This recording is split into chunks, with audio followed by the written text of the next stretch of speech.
ಬರ ಪರಿಹಾರ ಬಿಡುಗಡೆಗೆ ಕೇಂದ್ರದ ವಿಳಂಬ ನೀತಿಯನ್ನ ಪ್ರಶ್ನೆ ಮಾಡಿ ಕರ್ನಾಟಕ ಸರ್ಕಾರ ಸುಪ್ರೀಂ ಕೋರ್ಟ್ಗೆ ಅರ್ಜಿಯನ್ನ ಸಲ್ಲಿಕೆ ಮಾಡಿತ್ತು.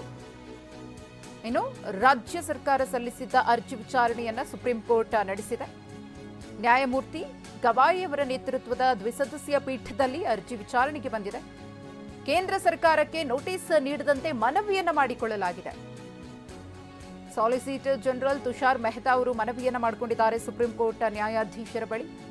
ಅನಗತ್ಯ ಸುದ್ದಿ ಆಗಲಿದೆ, ಹಾಗಾಗಿ ಕೇಂದ್ರಕ್ಕೆ ನೋಟಿಸ್ ಅನ್ನ ಕೊಡೋದು ಬೇಡ, ರಾಜ್ಯಗಳ ಜೊತೆಗೆ ನಾವೇ ಚರ್ಚೆಯನ್ನ ಮಾಡಿ ಸರಿ ಮಾಡ್ಕೊಳ್ತೀವಿ ಅನ್ನೋ ಮನವಿಯನ್ನ ಮಾಡಿಕೊಂಡಿದ್ದಾರೆ. ತುಷಾರ್ ಮೆಹ್ತಾ ಅವರ ಈ ಮನವಿಯನ್ನ ಕೋರ್ಟ್ ಪುರಸ್ಕಾರ ಮಾಡಿದೆ.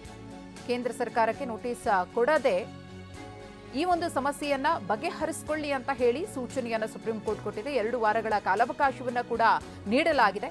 2 ವಾರದಲ್ಲಿ ಒಂದು ನಿರ್ಧಾರಕ್ಕೆ ಬನ್ನಿ ಅಂತ ಹೇಳಿ ಸುಪ್ರೀಂ ಕೋರ್ಟ್ ಸೂಚನೆಯನ್ನ ನೀಡಿದೆ. ರಾಜ್ಯ ಸರ್ಕಾರಗಳು ಕೋರ್ಟ್ಗೆ ಬರ್ತಾ ಇರೋದನ್ನ ನೋಡ್ತಾ ಇದ್ದೇವೆ. ಇಂತಹ ಸಮಸ್ಯೆಗಳನ್ನ ಇಟ್ಕೊಂಡು ಪದೇ ಪದೇ ಸುಪ್ರೀಂ ಕೋರ್ಟ್ ಕದ ತಟ್ಟೋದು ಒಳ್ಳೆಯದಲ್ಲ ಅಂತ ಹೇಳಿ ಸುಪ್ರೀಂ ಕೋರ್ಟ್ನ ನ್ಯಾಯಾಧೀಶರು ತಿಳಿಸಿದ್ದಾರೆ. ಈ ಕುರಿತು ಮತ್ತಷ್ಟು ಮಾಹಿತಿಯನ್ನ ಕೊಡ್ತಾರೆ ನಮ್ಮ ಪ್ರತಿನಿಧಿ ಹರೀಶ್. ಇದೀಗ ನೇರ ಸಂಪರ್ಕದಲ್ಲಿದ್ದಾರೆ. ಹರೀಶ್, ಸುಪ್ರೀಂ ಕೋರ್ಟ್ ಚಾಟಿ ಬೀಸಿದೆ, ಯಾಕಂದ್ರೆ ಇಂತಹ ವಿಚಾರಗಳನ್ನ ಇಟ್ಕೊಂಡು ಪದೇ ಪದೇ ಸುಪ್ರೀಂ ಕೋರ್ಟ್ ಮೆಟ್ಟಿಲೇರೋದು ಬೇಡ ಅಂತ ಹೇಳಿ. ಅದರ ಜೊತೆಗೆ ಈ ಒಂದು ಬರ ಪರಿಹಾರ ವಿಚಾರದಲ್ಲಿ ಯಾವ ರೀತಿಯಾಗಿ ಸಮಸ್ಯೆಗಳನ್ನ ಸಾಲ್ವ್ ಮಾಡ್ಕೊಳ್ಬೇಕು, ನಂತರದಲ್ಲಿ ಏನೆಲ್ಲ ಮುಂದಷ್ಟು ವಿಚಾರಗಳನ್ನ ರಾಜ್ಯ ಸರ್ಕಾರಗಳು ಮತ್ತು ಕೇಂದ್ರ ಸರ್ಕಾರ ಪಾಲಿಸಬೇಕು ಅಂತ ಸೂಚನೆಯನ್ನ ನೀಡಿದೆ. ಮಧುಶ್ರೀ, ಈಗ ಕೇಂದ್ರ ಸರ್ಕಾರಕ್ಕೆ ರಾಜ್ಯ ಸರ್ಕಾರಕ್ಕೆ ಕೊಡಬೇಕಾಗಿರ್ತಕ್ಕಂತಹ ಬರ ಪರಿಹಾರ ಏನಿದೆ ಅದನ್ನ ಕೊಡದೇ ಇರೋದಕ್ಕೆ ವಿಳಂಬ ಮಾಡಲಿಕ್ಕೆ ಯಾವುದೇ ರೀತಿಯಾದಂತಹ ಕಾರಣಗಳಿಲ್ಲ. ಯಾಕೆಂತಂದ್ರೆ ಈ ಡಿಸೆಂಬರ್ನಲ್ಲೇ ಕೇಂದ್ರ ಸರ್ಕಾರ ರಾಜ್ಯಕ್ಕೆ ಬರ ಪರಿಹಾರವನ್ನ ಬಿಡುಗಡೆ ಮಾಡಬೇಕಾಗಿತ್ತು. ಯಾಕಂತಂದ್ರೆ ಸೆಪ್ಟೆಂಬರ್ನಲ್ಲೇ ರಾಜ್ಯಕ್ಕೆ ಕೇಂದ್ರದ ಅಧಿಕಾರಿಗಳ ತಂಡ ಬಂದಿತ್ತು, ಇಲ್ಲೆಲ್ಲ ಸರ್ವೆ ಮಾಡ್ಕೊಂಡು ಹೋಗಿತ್ತು. ನಂತರ ಇದುವರೆಗೂ ಕೂಡ ಹೈ ಲೆವೆಲ್ ಮೀಟಿಂಗ್ ಆಗಿಲ್ಲ. ಕೇಂದ್ರ ಗೃಹ ಸಚಿವರ ನೇತೃತ್ವದಲ್ಲಿ ಆಗಬೇಕಾದಂತಹ ಹೈ ಲೆವೆಲ್ ಮೀಟಿಂಗ್ ಆಗಿಲ್ಲ. ಇದ್ರ ಮಧ್ಯೆ ಈಗ ಚುನಾವಣೆ ಬೇರೆ ಘೋಷಣೆ ಆಗಿದೆ.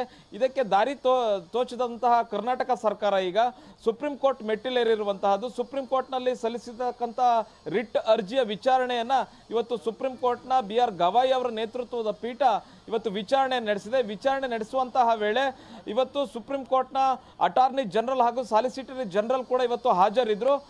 ಕೇಂದ್ರ ಸರ್ಕಾರದ ಪರ ಅವರು ಕೂಡ ವಕಾಲತ್ತನ್ನು ವಹಿಸಿದ್ರು. ಈ ಕಡೆ ರಾಜ್ಯ ಸರ್ಕಾರದಿಂದ ಕಪಿಲ್ ಸಿಬಲ್ ಅವರು ಹಿರಿಯ ವಕೀಲರು ಹಾಗೂ ಅಡ್ವೊಕೇಟ್ ಜನರಲ್ ಶಶಿಕಿರಣ್ ಶೆಟ್ಟಿ ಅವರು ಕೂಡ ಭಾಗಿಯಾಗಿದ್ರು. ಅದ್ರ ಜೊತೆಗೆ ಕಂದಾಯ ಸಚಿವರಾದಂಥ ಕೃಷ್ಣ ಬೈರೇಗೌಡರು ಕೂಡ ಇವತ್ತು ವಿಚಾರಣೆ ವೇಳೆ ಹಾಜರಿದ್ರು.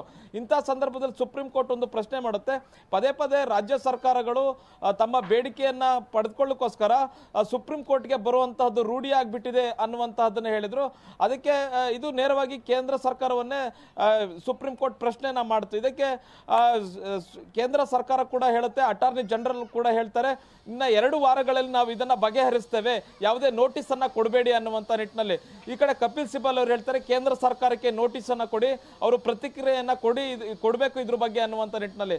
ಆಗ ಸುಪ್ರೀಂ ಕೋರ್ಟ್ಗೆ ಅಟಾರ್ನಿ ಜನರಲ್ ಹೇಳ್ತಾರೆ, ಯಾವುದೇ ಕಾರಣಕ್ಕೂ ನೋಟಿಸ್ ಅನ್ನ ಕೊಡಬೇಡಿ, 2 ವಾರಗಳ ಒಳಗಾಗಿ ನಾವೇ ಒಂದು ಬಗೆಹರಿಸ್ಕೊಳ್ತೀವಿ, ಮತ್ತೆ ನಾವು ಏನು ವಿಚಾರವನ್ನ ಮಾಡಿದ್ದೀವಿ, ನಾವು ಯಾವ ರೀತಿಯಾದಂತಹ ಒಂದು ಫಲಿತಾಂಶವನ್ನ ಕೊಡ್ತೀವಿ ಅನ್ನುವಂಥದ್ದನ್ನ 2 ವಾರಗಳ ಒಳಗಾಗಿ ನಾವೇ ಸುಪ್ರೀಂ ಕೋರ್ಟ್ಗೆ ತಿಳಿಸ್ತೀವಿ ಅನ್ನುವಂಥದ್ದನ್ನ ಹೇಳಿದ್ದಾರೆ.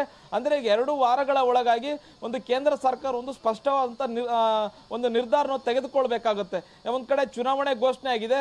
ಈಗ ಕೇಂದ್ರ ಸರ್ಕಾರ NDRF ನ ಪರಿಹಾರ ನಿಧಿಯನ್ನ ಬಿಡುಗಡೆ ಮಾಡಬೇಕು ಅಂತಂದ್ರೆ ಈ ಕಡೆ ಚುನಾವಣಾ ಆಯೋಗದ ಅನುಮತಿ ಕೂಡ ಬೇಕಾಗುತ್ತೆ. ಆದ್ರೆ ರಾಜ್ಯ ಸರ್ಕಾರ ಹೇಳುತ್ತೆ, ಯಾವುದೇ ಕಾರಣಕ್ಕೂ ಚುನಾವಣಾ ಆಯೋಗದ ಅನುಮತಿ ಬೇಕಾಗಿಲ್ಲ, NDRF ನ ನಿಧಿಯನ್ನ ಯಾವಾಗ ಬೇಕಾದ್ರೂ ಬಿಡಬಹುದಾಗಿದೆ. ಆದ್ರೂ ಕೂಡ ಚುನಾವಣಾ ಆಯೋಗವನ್ನ ಆದಷ್ಟು ಬೇಗ ಒಂದು ಅನುಮತಿಯನ್ನು ಕೇಳಿ ಆದಷ್ಟು ಬೇಗ ಕರ್ನಾಟಕಕ್ಕೆ NDRF ನಿಧಿಯನ್ನ ಬಿಡುಗಡೆ ಮಾಡಬೇಕು ಅನ್ನುವಂತ ನಿಟ್ಟಿನಲ್ಲಿ ಮನವಿಯನ್ನ ಮಾಡ್ಕೊಳ್ತಾ ಇರ್ತಕ್ಕಂಥದ್ದು.